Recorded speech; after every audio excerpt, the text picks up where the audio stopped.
विनायक नगर नामक गांव में 65 साल की एक औरत लीलावती रहती थी। वह अपने 2 बेटों और उनके परिवारों के साथ रहती थी। वह एक ही घर में रहते थे। लीलावती को स्वादिष्ट खाने खाने का बहुत शौक था। उसे अच्छे कपड़े पहनने का, आईने में अपने आप को देखने का बहुत शौक था। जब उसके बेटे काम पर निकल जाते, उसकी बहुएं अपने काम में व्यस्त हो जाती, मगर लीलावती को इस बात की कोई परवाह नहीं थी। बड़ी बहू, ओ बड़ी बहू, इधर आओ जरा। जी माँ, बोलिए। अरे क्या तुम मुझे वो गिलास दे सकती हो जिसमें पानी रखा हुआ है? लीलावती बहुत आलसी थी। अपने बाजू में पड़ा हुआ गिलास भी वह उठा नहीं सकती थी। वह हर बार ऐसे ही करके किसी ना किसी को बुलाती और उन्हें परेशान करती। उसकी बहुएं उसका कहना तो मान लेती थी, मगर वह भी बहुत परेशान रहती थी, क्योंकि उसे खाने का बहुत शौक था। जब अच्छा पकवान पकता था तो वह खुद रसोई घर में जाकर देखना चाहती थी कि क्या पक रहा है। अरे बहू, सुनो, तुम क्या पका रही हो? खुशबू तो बहुत अच्छी आ रही है। फिर जब लीलावती की बहुओं ने खाना बना लिया तो वह इंतजार करती थी कि वह रसोई से बाहर कब आएंगी। वह रसोई में जाकर सभी पकवान देखती थी, एक एक करके उन्हें सूंघती थी और फिर कटोरी में सामान भरकर चुपचाप अपने कमरे में चली जाती थी। भोजन के समय बहुएं पहले सबको खाना परोसती थी, मगर जब उनकी बारी आती तो खाना कम पड़ जाता था। उन्हें पता ही नहीं था कि खाना कम कैसे पड़ जाता है। कभी-कभी तो उनके पति उन्हें गुस्सा भी करते थे कि क्यों उन्होंने सही मात्रा में खाना नहीं बनाया है। ऐसा देख के लीलावती मन ही मन खूब हंसती, मगर वह अपने बेटों को कुछ नहीं कहती थी कि वह अपनी पत्नियों से ऐसे क्यों बात कर रहे हैं। फिर एक दिन लीलावती के बेटे बाजार से कुछ मिठाइयाँ लेकर आए और वो मिठाइयाँ उन्होंने अपने बच्चों के लिए रख दी। लीलावती से तो रुका ही नहीं गया। वह अपने पोते पोतियों के पास आई और मिठाई का डब्बा उनसे ले लिया। सुनो बच्चों, ये मिठाइयाँ मैं तुम लोगों में बराबरी में बांटूंगी। चलो अपनी आंखें बंद करो और अपना हाथ आगे करो बच्चों।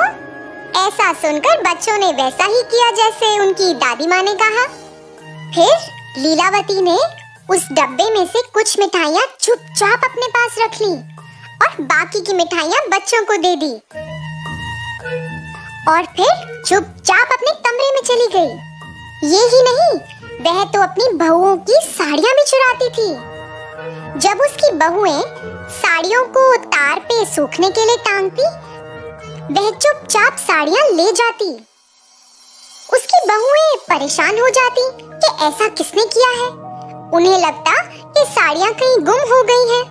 माँ जी, आपने मेरी लाल साड़ी देखी क्या? मैं कई समय से ढूंढ रही हूँ, मगर मुझे मिल ही नहीं रही।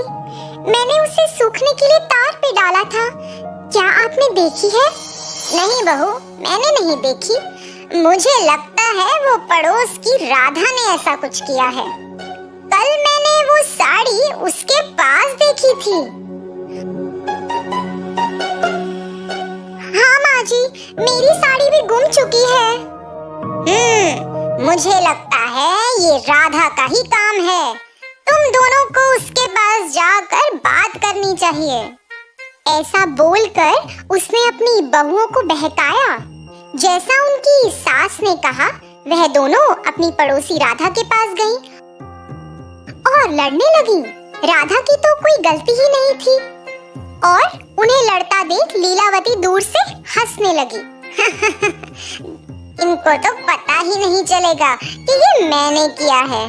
देखो कैसे लड़ झगड़ रही हैं। लीलावती ऐसे ही अपने परिवार में सबको तंग करती। फिर एक दिन जब वह खाना खा रही थी, लीलावती को बहुत खुशी हुई ये जानकर कि अगले हफ्ते दशहरा आ रहा है और वह चाहती थी कि सब लोग नए कपड़े खरीदें। जी माँ, हमें कपड़े खरीदने चाहिए। और हाँ, अभी सासू माँ भी आ रही हैं, तो क्या आप उनके लिए भी कपड़े खरीद लेंगी? वह दशहरा मनाने आ रही हैं। यह सुनकर लीलावती नाराज हो गई। उसे जलन मच रही थी कि वह क्यों आ रही है। आने दो उसे, मुझे पता है यहाँ से उसको कैसे भगाना है। अगले दिन लीलावती अपने कमरे से बाहर आई और उसने अपने बेटों और बहुओं को किसी का इंतजार करते हुए देखा। वह सब वरांडे में खड़े थे। हे भगवान, देखो कैसे ये लोग उसका इंतजार कर रहे हैं। क्या इन्होंने मेरा इंतजार ऐसे किया है कभी? हे भगवान। फिर लीलावती के बड़े बेटे की सास वहां पधारी और जैसे ही वह अपनी गाड़ी से उतरी, बच्चे भागे दौड़े उनके पास गए। पुष्पा बच्चों के लिए और बाकी सब के लिए कई उपहार लाई थी। वह बच्चों के लिए खिलौने और बेटियों के लिए साड़ियां लाई थी। पुष्पा ने लीलावती को भी एक सुंदर सा बस्ता भी दिया।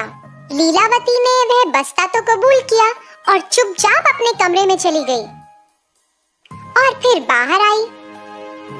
बाहर आकर उसे स्वादिष्ट खाने की सुगंध आई, तो वह सोचने लगी कि बहुत कुछ बना है, मगर उसे जलन भी मच रही थी।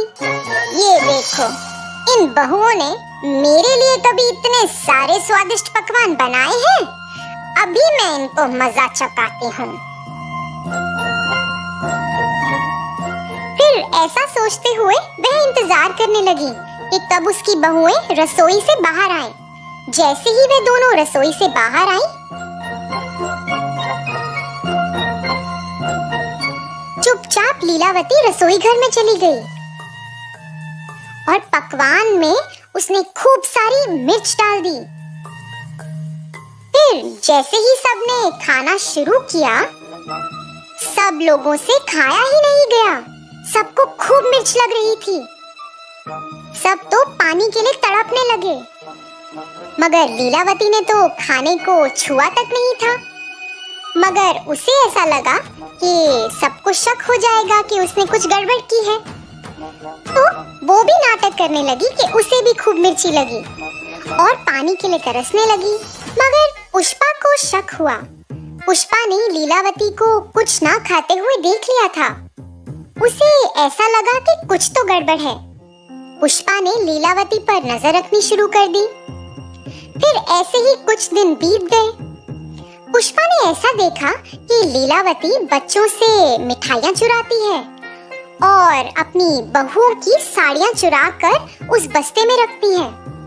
उसने यह भी देखा कि वह चुपचाप रसोई में जाके सब्जियां कटोरी में भरकर चुपचाप अपने कमरे में आ जाती है। इन 10 दिनों में पुष्पा को लीलावती के बारे में बहुत कुछ पता चला। फिर एक दिन जब सब लोग घर पर थे, पुष्पा ने सोचा कि ये सही वक्त है कि उसे सबको बताना चाहिए कि इस घर में क्या चल रहा है। लीलावती, सुनिए, क्या आप वो बस्ता ला सकती हैं जो मैंने आपको दिया था? मैं आपको वापस लौटा दूंगी। फिर ऐसा कहकर पुष्पा झट लीलावती के कमरे में गई। लीलावती तो पुष्पा से पहले जाने की कोशिश कर रही थी, मगर असफल रही। पुष्पा ने वो बस्ता खोला और सब लोग उसके अंदर देखकर हैरान रह गए। उसमें कई प्रकार की मिठाइयाँ, बहुओं की साड़ियाँ, आईना और पैसे थे। वह ये सब अपने परिवार वालों से चुराती थी। लीलावती, तुम्हारे बेटे, तुम्हारी बहुएं और तुम्हारे पोता और पोती, ये तुम्हारा परिवार है, ये किसी और के नहीं है। ये तुम्हारा परिवार है लीलावती। तुम्हें क्या लगता है कि ये सही कार्य है जो तुम इतने दिनों से कर रही हो? माँ, आप ऐसा क्यों कर रही थी? इसी कारण से बच्चे हमेशा आपसे परेशान रहते थे। माँ, आपको नहीं लगता कि जब हम काम से घर आते हैं तो हम थके हुए होते हैं, और आपको ऐसा करने की क्या जरूरत थी? माँ, आप सबके साथ खुशी खुशी रह सकती हैं। आपने सबको कितना परेशान किया है माँ। माँ जी, आपने ही हमें राधा के बारे में बताया था। वो मेरी कितनी अच्छी दोस्त थी। आपके झूठ की वजह से अब मेरी दोस्ती भी उससे टूट गई है। माँ जी, हमने आपका बहुत ख्याल रखा। आप ऐसा कैसे कर सकती हैं हमारे साथ? लीलावती को अपने से कम उम्र के लोगों को ऐसा कहते हुए बहुत बुरा लगा। ज्यादा बुरा इसलिए लगा कि वह उसके खुद के परिवार वाले थे। उसे एहसास हुआ कि वह कितना गलत कर रही थी और उसने सबसे माफी भी मांगी। उस दिन से लीलावती अपने बच्चों का अच्छे से ख्याल रखती थी। वह अपनी बहुओं का भी खूब ख्याल रखती थी। वह अपनी बहुओं की काम करने में मदद भी करती थी। ऐसा सब देखकर पुष्पा भी बहुत खुश हुई कि उसके रहते रहते लीलावती का हृदय परिवर्तन हुआ। तो बच्चों, इस कहानी से हमें ये सीख मिलती है कि हमें अपने पास मौजूद जिंदगी से संतुष्ट रहना चाहिए।